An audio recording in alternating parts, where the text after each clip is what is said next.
নমস্কার, আমি সিদ্ধব্রত দাস।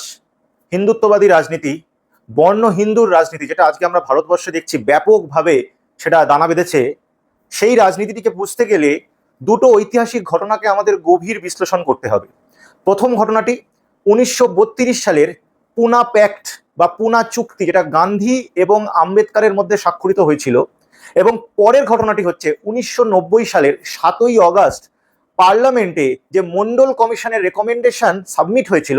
এই দুটি ঘটনাকে 1932 সালে গান্ধী এবং আম্বেদকরের মধ্যে যে পুনা চুক্তি স্বাক্ষরিত হয়েছিল, সেখানে যে হাজার হাজার বছর ধরে যে মানুষগুলোকে হিন্দু সমাজে পিছিয়ে রাখা হয়েছিল, নিম্ন বর্ণের মানুষ, পিছিয়ে থাকা মানুষ, সাধারণ মানুষ, সেই মানুষের অগ্রাধিকার দেওয়ার প্রতিশ্রুতি দেওয়া হয়েছিল। এবং 1935 সালে আমাদের যে প্রথম যে আমাদের প্রভিন্সিয়াল ইলেকশনের কথা উঠে আসে, সেখানে যে সিট বন্টন, কনস্টিটুয়েন্সি ঠিক করা, সেখানে রিজার্ভেশনের কথা হয়। আমাদের পশ্চিমবঙ্গ তখন ছিল হচ্ছে বেঙ্গল প্রভিন্স, সেইখানে প্রায় 250টা সিট ছিল, যার মধ্যে 80টি সিট রিজার্ভ রাখা হয়েছিল হিন্দুদের জন্য, এবং মুসলমানদের জন্য সিট ছিল, এবং ইউরোপিয়ানদের জন্য সিট ছিল। সে 80টি যে হিন্দুদের জন্য সিট রিজার্ভ ছিল, তার মধ্যে 50টা সিট রিজার্ভ ছিল হচ্ছে নিম্ন বর্ণের মানুষ বা পিছিয়ে থাকা মানুষের জন্য। প্রথমবার তাদেরকে অগ্রাধিকার দেওয়া হয়। এইটা বর্ণ হিন্দু সমাজের জন্য একটা অ্যালার্ম বেল হয়ে যায় যে গণতান্ত্রিক ভারতে তারা কিন্তু কোণঠাসা হয়ে যাবে, তাদের কোনো জায়গা থাকবে না। আবার আমরা আসি 1990 সালের, যখন 7ই অগাস্ট পার্লামেন্টে মন্ডল কমিশনের রেকমেন্ডেশন, যেখানে বলা হচ্ছে যে ভারতবর্ষের হিন্দু সমাজের প্রায় 80% পিছিয়ে পড়া মানুষ, এসসি এসটি ওবিসি যাদেরকে বলি, যখন এই রিপোর্টটা আসে, তখন পুরো ভারতবর্ষে হাহাকার পড়ে যায়।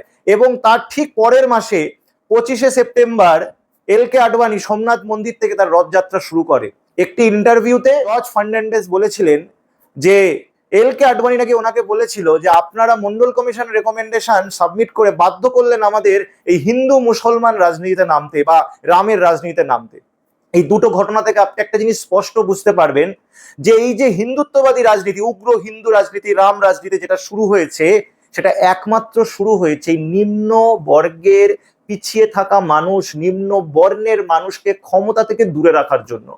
হিন্দুদের বিরুদ্ধে মুসলমান এই লড়াইটা শুরু করে হিন্দু সমাজের পিছিয়ে থাকা মানুষকে বিভক্ত করে দিয়ে তারা যে এই যে সংখ্যালঘু বর্ণ হিন্দু, তাদের হাতে ক্ষমতাটাকে ধরে রাখার জন্যই এই রাজনীতি।